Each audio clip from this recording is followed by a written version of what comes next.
Em nome do Pai, do Filho e do Espírito Santo. Olá, meus irmãos e minhas irmãs. No vídeo anterior, eu comecei falando sobre o significado de sacrifício e disse que a palavra vem do latim. E realmente vem do latim, porém eu pronunciei errado a palavra. Eu disse que é sacrificium, mas não é sacrificium. No latim, a pronúncia certa é sacrificium, ok? Então, está feita aí a correção.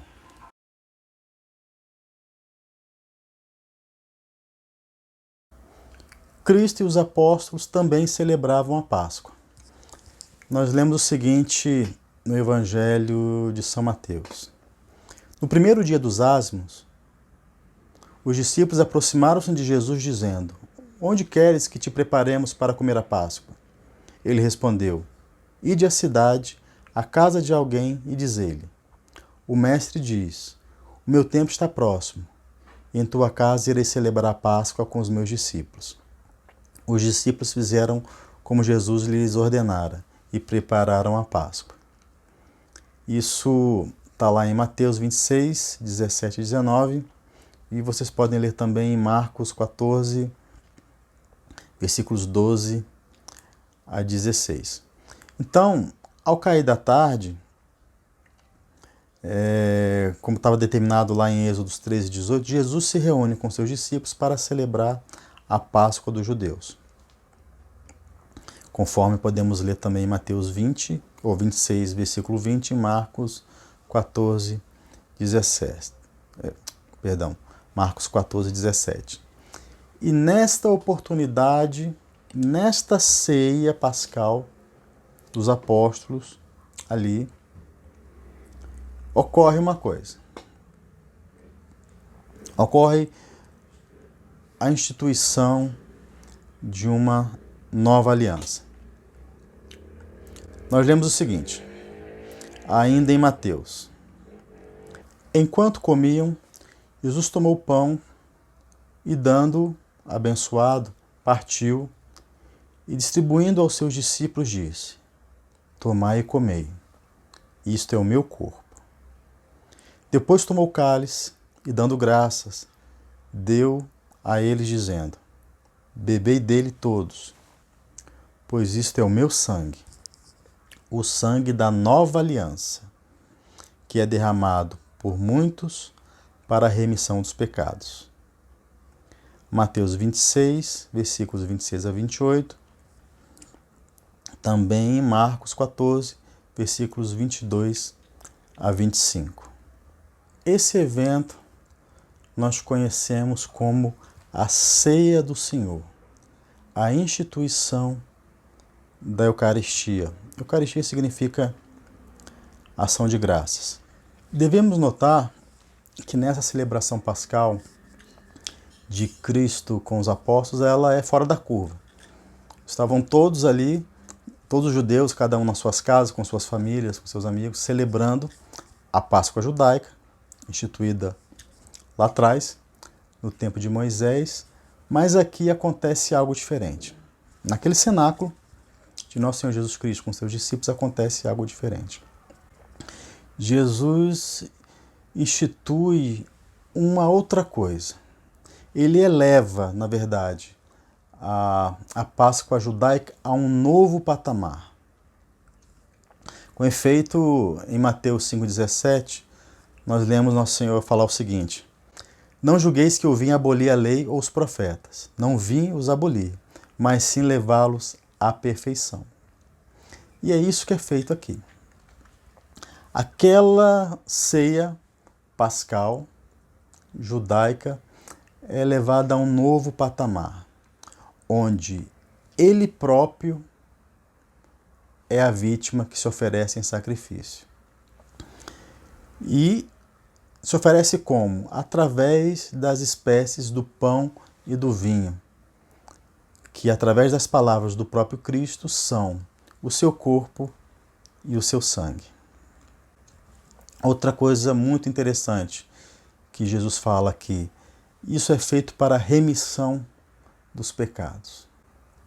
Ora, a ceia pascal não era feita para a remissão dos pecados. Era para a celebração da libertação do jugo israelita da escravidão do Egito. Assim.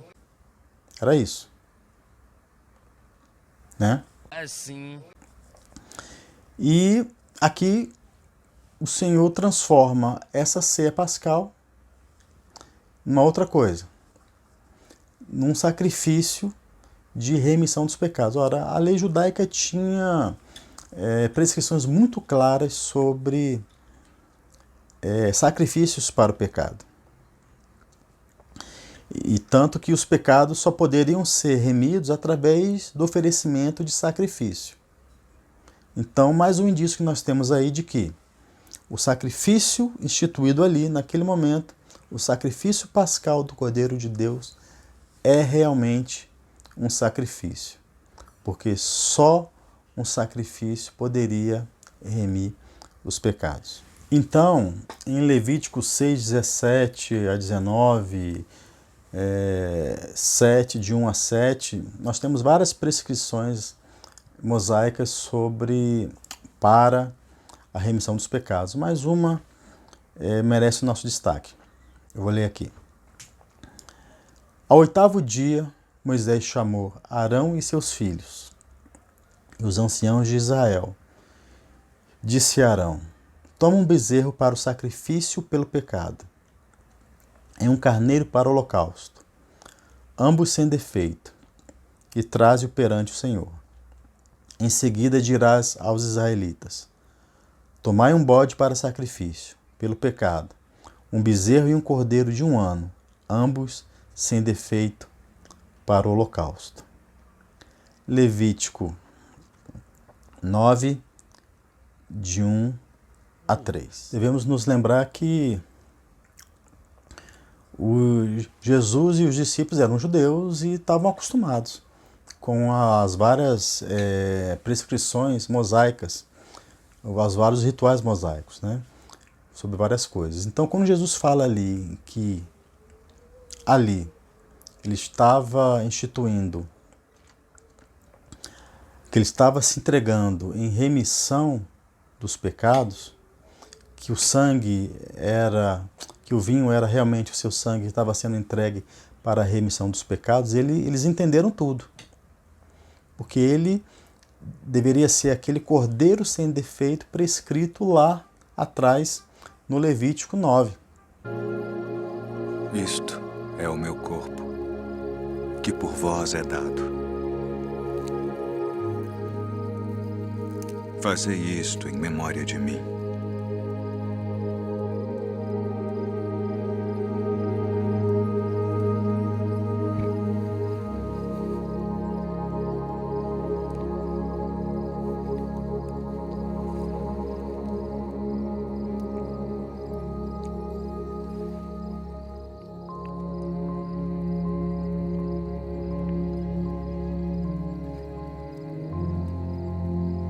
Este cálice é o Novo Testamento no meu sangue, que é derramado por vós.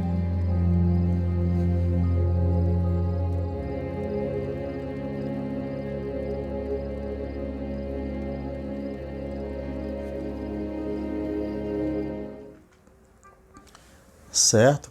E uma outra pista que nós temos aqui do sentido sacrificial da ceia do Senhor está em João 6,33, quando Nosso Senhor fala o seguinte: o pão de Deus, que é Ele próprio, é aquele que desce do céu e dá a vida ao mundo. Que sinal, pois, fazes tu para que o vejamos e creamos em ti? Que operas tu? Nossos pais comeram maná no deserto, como está escrito: deu-lhes a comer o pão do céu. Na verdade vos digo, Moisés não vos deu o pão do céu. Mas meu Pai vos dá o verdadeiro pão do céu. Porque o pão de Deus é aquele que desce do céu e dá vida ao mundo. Senhor, dá-nos sempre desse pão. Eu sou o pão da vida. Jesus deu a vida em sacrifício, mas ele é o pão do céu. Ora, que relação que há nisso? Os judeus não sacrificavam pães para serem remidos do pecado, né? Mas Cristo, como era o cordeiro que deveria ser sacrificado, e esse sacrifício deveria se repetir para gerações futuras, né? A forma que Nosso Senhor encontrou para estar novamente presente em cada sacrifício é transformar o pão e o vinho, transformar as espécies do pão e o vinho no seu corpo e no seu sangue. Eu sou o pão da vida.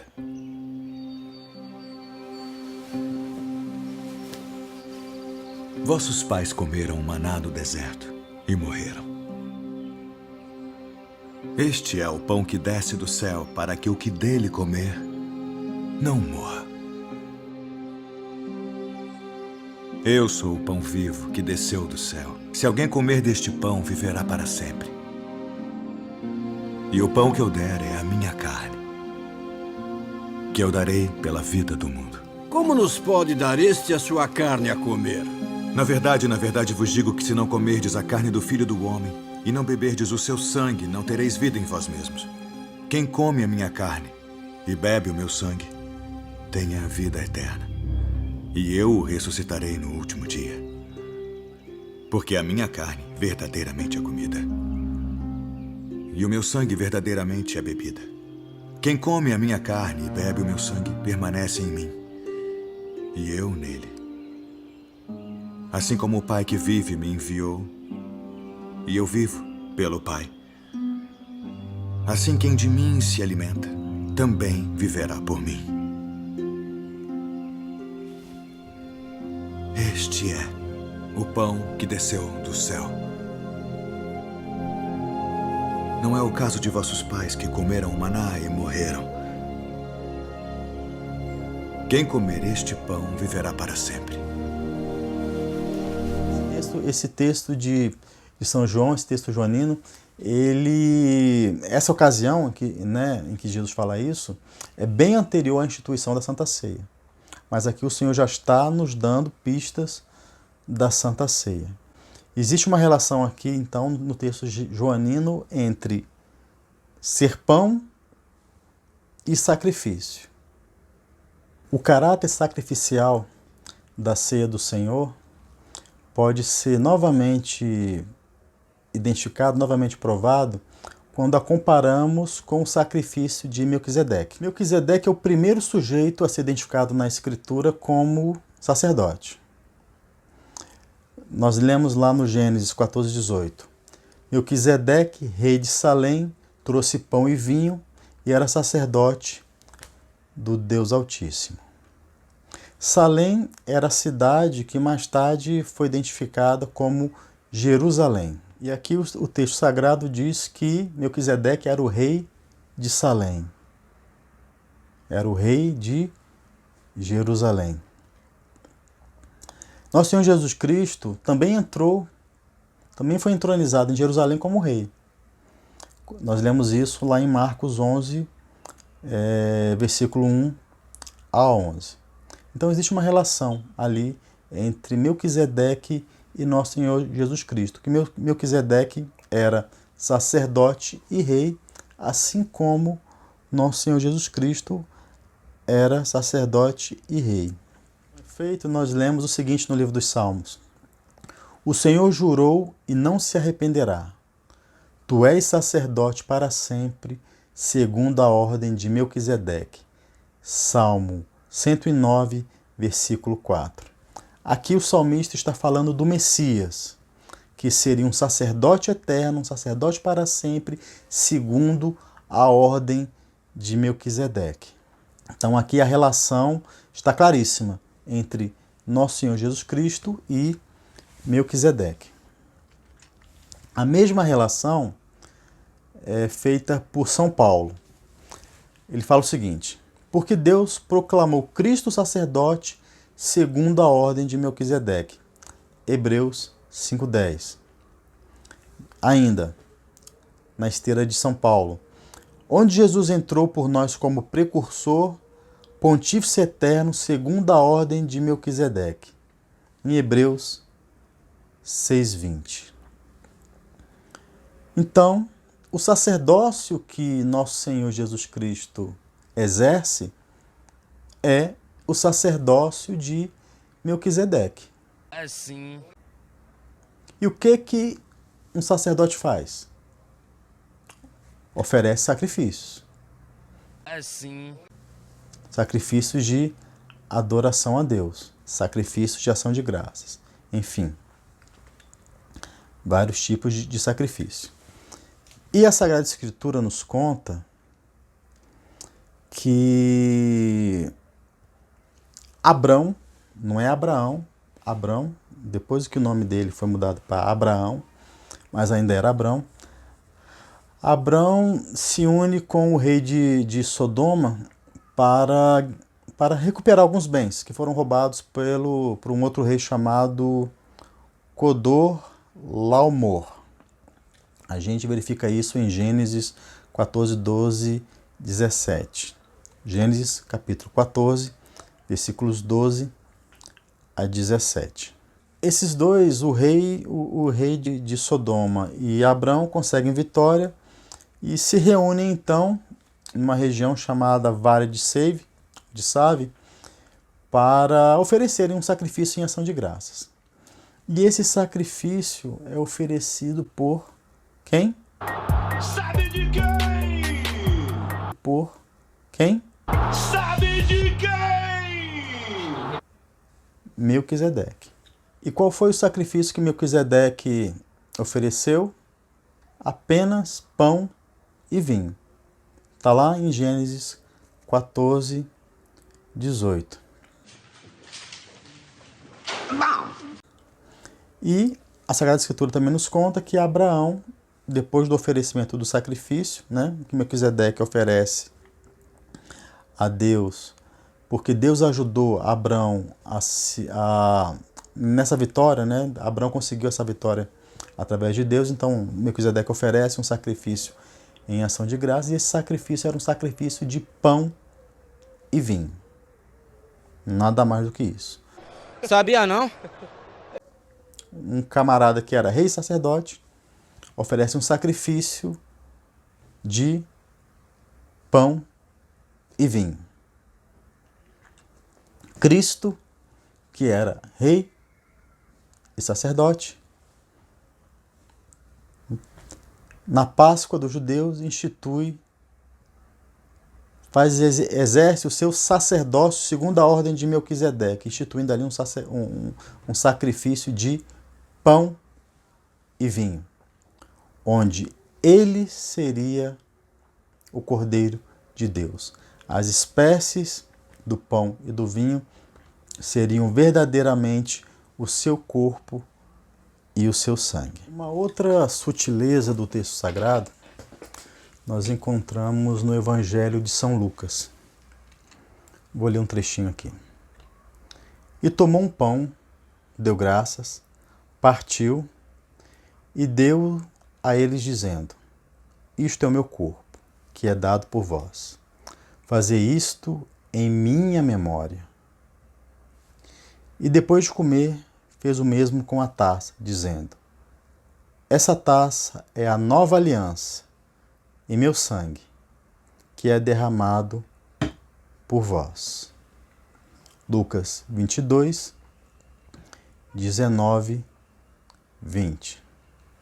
Conforme os outros relatos do Evangelho de Mateus e de Marcos, nesta ceia, nosso Senhor Jesus Cristo novamente fala da sua presença real ali, que naquela ceia, dali por diante, ele estaria realmente presente em corpo e sangue, no pão e no vinho, das espécies eucarísticas. Fala novamente que ali está sendo estabelecida uma nova aliança. Lembram da relação aliança com o sacrifício? Aconteceu com Abraão, aconteceu com Isaac, na instituição do sacrifício pascal, uma nova aliança com o povo judeu. Então não existe aliança sem sacrifício aqui. Mas ele fala o seguinte, Nosso Senhor fala o seguinte: fazer isto em minha memória. Em minha memória não é fazer isso para lembrar de mim. Minha memória, quer dizer, memorial aqui, no sentido teológico, significa tornar novamente presente. Né? Quer dizer, esse sacrifício deve ser novamente repetido, ele será novamente repetido. O mesmo termo de memória, memorial, foi utilizado lá na instituição da ceia pascal. Nós já vimos isso lá em Êxodos 12, 14. Né? Então, memória significa tornar-se novamente presente, tornar-se realidade novamente. Vimos, Nosso Senhor é sacerdote segundo a ordem de Melquisedeque. E Melquisedeque ofereceu um sacrifício verdadeiro. Né? A Sagrada Escritura mostra que ele ofereceu um sacrifício de pão e vinho. Então, está aqui bem demonstrado com base nas Sagradas Escrituras o caráter sacrificial da Eucaristia e da ceia do Senhor. Tanto isso é verdade que o apóstolo Paulo, quando escreve aos Coríntios, lá no capítulo 11, versículo 29, ele repreende veemente aquelas pessoas que participam desse sacrifício indignamente. Né? Então, juntando isto com a presença real de Cristo na Eucaristia, a ceia do Senhor, o culto cristão dos primeiros cristãos, é realmente um verdadeiro sacrifício. Só faz sentido Nosso Senhor Jesus Cristo estar novamente presente no seu corpo e no seu sangue para ser novamente entregue, para ser novamente imolado. E como vimos, ele não veio para abolir a lei, ele veio para aperfeiçoar a lei. Aquilo que era sombra, aquilo que era imperfeição nas instituições da Antiga Aliança, tornam-se aqui perfeitas através do sacerdócio eterno de nosso Senhor Jesus Cristo. Bem, como não poderia faltar, eu trouxe também para esse vídeo alguns testemunhos primitivos sobre esse assunto. Vamos ver, né, vamos acabar com todo o subjetivismo, retornando às origens da fé. Porque a igreja não morreu com os apóstolos, a igreja continuou. E qual era a fé dos primeiros cristãos sobre o caráter sacrificial da Santa Ceia? Era uma mera refeição ou era um sacrifício verdadeiro que deveria ser oferecido a Deus? Era uma mera refeição ou nosso Senhor estava novamente presente, sofrendo o seu calvário em cada celebração, mas de forma incruenta? Vamos ver. Reunidos no dia do Senhor, no domingo, partiu o pão e dei graças.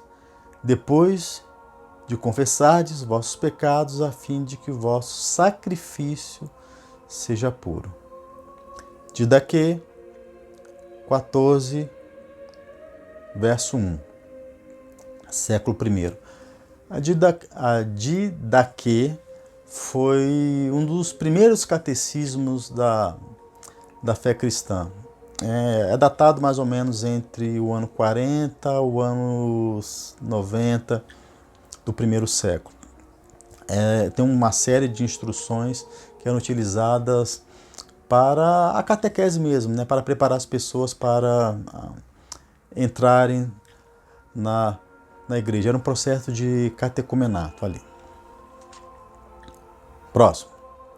Assegurem, portanto, que se obteve uma Eucaristia comum, pois há um corpo de Nosso Senhor e apenas um cálice de união com seu sangue e apenas um altar de sacrifício. Santo Inácio de Antioquia, Carta aos Filadélfios, século II. Santo Inácio aqui fala em altar de sacrifício. Ora, se não existe sacrifício, não existe altar. Mas falando aqui da instituição da Eucaristia, ele traz esses dois termos que são correlatos, altar e sacrifício. Mais uma vez, demonstrando no que criam os primeiros cristãos sobre o caráter sacrificial da ceia do Senhor. Sede solícitos em tomar parte numa só Eucaristia. Portanto, uma é a carne de nosso Senhor Jesus Cristo. Um é o cálice da união com seu sangue. Um, o altar. Assim como também um é o bispo, junto com seu presbítero e diáconos, aliás, os meus colegas de serviço. E isso para fazer de segundo Deus o que fizerdes. Santo Inácio de Antioquia, carta aos Filadelfienses, parágrafos 3 e 4, versículo 2. Para quem não sabe, quem não viu o meu último vídeo, o primeiro vídeo sobre a presença real de Cristo na Eucaristia, Santo Inácio foi discípulo de Pedro e de Paulo. Deus, portanto, anunciado que todos os sacrifícios oferecidos em seu nome, pois Jesus Cristo está na Eucaristia do pão e do cálice, que são oferecidos por nós cristãos em toda a parte do mundo, são agradáveis a Ele. São Justino de Roma, Diálogo com Trifão, capítulo 17, século II. Trifão era um judeu e houve um embate ali no iniciozinho do segundo século entre os dois, onde São Justino ficava defendendo a fé cristã dos ataques dos judeus. Então aqui, ele fala que a Eucaristia é sacrifício, o sacrifício do pão e do cálice, do pão e do vinho. Outros sim, como eu disse antes, concernente os sacrifícios que vocês, os judeus, naquele tempo ofereciam, Deus fala através de Malaquias, um dos 12 como segue, 12 profetas. Eu não tenho nenhum prazer em você, diz o Senhor. Eu não aceitarei os sacrifícios de suas mãos, do nascer do sol até seu ocaso. Meu nome tem sido glorificado dentre os gentios, e tem todo lugar incenso e é oferecido em meu nome. É uma oferta pura. Grande tem sido meu nome dentre os gentios, diz o Senhor, mas você o profana. Assim são os sacrifícios oferecidos a Ele, em todo lugar, por nós, os gentios, que são o pão da Eucaristia e igualmente a taça da Eucaristia. E ele falou naquele tempo, e ele diz que nós glorificamos seu nome enquanto vocês o profanam. São Justino de Roma, Diálogo com Trifão, século II. Aqui, São Justino traz uma palavra do profeta Malaquias, onde Deus está chateado com o sacrifício oferecido pelos judeus e disse que os gentios iriam oferecer a ele um sacrifício melhor, um sacrifício mais excelente. Qual é o sacrifício que os gentios ofereciam a Deus? O sacrifício da Eucaristia, instituído por nosso Senhor Jesus Cristo durante a celebração da Páscoa dos judeus. Então aqui mais uma vez está demonstrada o testemunho primitivo dos primeiros cristãos sobre o caráter sacrificial da Eucaristia. Agora, pois, por todos nós, Ele, Jesus, está diante da face de Deus, intercedendo por nós, e estar no altar, oferecendo a Deus uma propiciação a nosso favor. Orígenes, homilia sobre o Levítico 7, também século II. Aqui, Orígenes fala que Jesus está ao lado de Deus, face a face, mas também está no altar, se oferecendo a Deus. Mais uma alusão aqui ao caráter sacrificial da presença de Cristo ali, o sacrifício de Cristo novamente presente na ceia do Senhor. Pois se o mesmo Jesus Cristo, Senhor e Deus nosso, é sumo sacerdote de Deus Pai e se ofereceu a si mesmo como sacrifício ao Pai e mandou que se fizesse isto em memória sua, por certo aquele sacerdote católico faz verdadeiramente as vezes de Cristo. Faz o que fez Cristo e então oferece a Deus Pai um sacrifício verdadeiro e pleno na Igreja. São Cipriano de Cartago, Epístola 63, século III. Já que fazemos menção da sua paixão em todos os sacrifícios, pois a paixão do Senhor é o sacrifício que oferecemos, não devemos fazer outra coisa senão o que ele fez. Também São Cipriano de Cartago, na Epístola 63. Então, São Cipriano está dizendo que o sacrifício cristão, o sacrifício que o sacerdote católico oferece a Deus nas espécies do pão e do vinho, por causa da presença do Cristo, verdadeiramente ali nas espécies do pão e do vinho, aquele sacrifício é um sacrifício verdadeiro. Aquela Eucaristia é realmente sacrifício.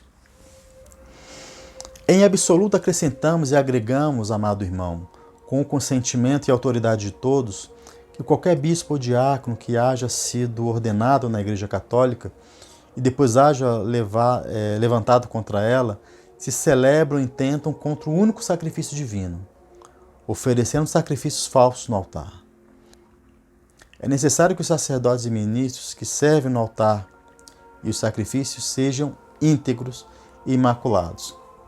São Cipriano de Cartago, na Epístola 72, também, século III. Enfim, também rezamos pelos santos padres, bispos, defuntos e por todos em geral que entre vós viveram, querendo que este será o maior auxílio para aquelas almas por quem se reza, enquanto jaz diante de nós, na ceia do Senhor, santa, a tremenda vítima, Jesus. São Cirilo de Jerusalém, nas suas catequeses mistagógicas. Não se oferecer o sacrifício eucarístico diante dele, o imperador romano Teodósio, se esse se atrever a assistir. Santo Ambrósio de Milão, na sua Epístola 51. Olha aqui que Santo Ambrósio está usando o termo sacrifício eucarístico, quer dizer, a Eucaristia é realmente sacrifício. A Eucaristia tem realmente um caráter sacrificial. Investido de uma honra, oferecemos todos um sacrifício comum, uma oblação comum. São João Crisóstomo, na homilia 5, século IV. Você deve saber que você tem recebido, que você vai receber e que você deve receber diariamente. Aquele pão que você vê no altar, tendo sido santificado pela palavra de Deus, é o corpo de Cristo. O cálice, ou melhor, que está naquele cálice, tem sido santificado pela palavra de Deus, é o sangue de Cristo. Nos sermões de Santo Agostinho, século IV ou 5. Santo Agostinho aqui faz a referência ao altar. Se há altar, há sacrifício. Porque o que se faz no altar? Se oferece um sacrifício. É verdadeiro sacrifício toda ação feita para se unir a Deus, em santa comunhão, ceia do Senhor, e pode ser feliz. Santo Agostinho, na Cidade de Deus, século IV ou 5. Então, Santo Agostinho que fala com todas as letras que é verdadeiro sacrifício, o sacrifício eucarístico, a ceia do Senhor. É manifesto que não oferecemos outro sacrifício senão Cristo, mas fazemos aquela única e salutífera comemoração. Teodoreto de Sírio, no século IV ou 5. Então, novamente, Teodoreto aqui, na esteira de outros testemunhos primitivos, reafirmando que o sacrifício de Cristo na Eucaristia, que na Eucaristia, na ceia do Senhor, celebrada pelos primeiros cristãos, ali há um caráter sacrificial presente. Aquela ceia é verdadeiro sacrifício. nosso Senhor Jesus Cristo está ali realmente presente, sendo imolado mais uma vez para ser oferecido ao Pai. A missa é a nova esperança, o novo aspecto do sacrifício único. É novo para a igreja que celebra, mas não para o empenho de Cristo. Papa Leão Magno I, Sermão 59, século V. Selecionei alguns, porque senão a gente ficar, sei lá, 3 horas aqui de vídeo só falando sobre os testemunhos primitivos. Coisas sempre. Mesma coisa sempre. Eu procurei selecionar aqui os mais antigos, especialmente aqueles que se referem ao período em que alguns dizem que a igreja era pura, mas que por causa de Constantino ela se desviou, né? Então está aqui mostrando que já bem antes de Constantino, a igreja já cria na presença real de Cristo na Eucaristia e já celebrava a ceia do Senhor, a Eucaristia como sacrifício verdadeiro. Não é de hoje. Coisas sempre. Mesma coisa sempre. Então, meus irmãos, somente os católicos é que oferecem um sacrifício verdadeiro. Você tá falando sério? Porque no protestantismo isso não existe. Não existe a oferenda de um sacrifício. Eles não acreditam nisso. Exceto os luteranos e os anglicanos que preservaram alguma coisa do sacerdócio católico. Mais ou menos, mais ou menos, mais ou menos. À medida que os séculos foram avançando, depois da Reforma, toda a substância da doutrina apostólica, eu já comentei isso em outro vídeo, acho que foi no vídeo sobre a Reforma Protestante, foi se perdendo ao longo do tempo e hoje não é possível mais reconhecer nada. Difícil, difícil. Então, está aqui demonstrado, então, o caráter sacrificial da presença de Nosso Senhor Jesus Cristo na Eucaristia. Com clareza meridiana. Com a clareza do líquor de quem não tem meningite. Então, portanto, você que é católico, quando for a uma missa, apesar da celebração litúrgica ruim, que infelizmente é a realidade da grande maioria das paróquias,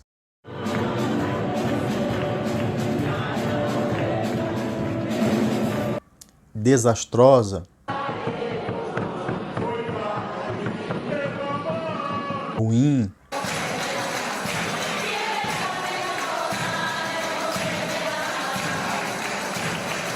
lembre-se que apesar disso, apesar dessa bagunça, está sendo oferecido ali um sacrifício verdadeiro. Nosso Senhor Jesus Cristo está novamente presente nas espécies do pão e do vinho, se oferecendo a Deus por ti, por amor a você. Então, tenha isso em mente e não leve a missa na brincadeira.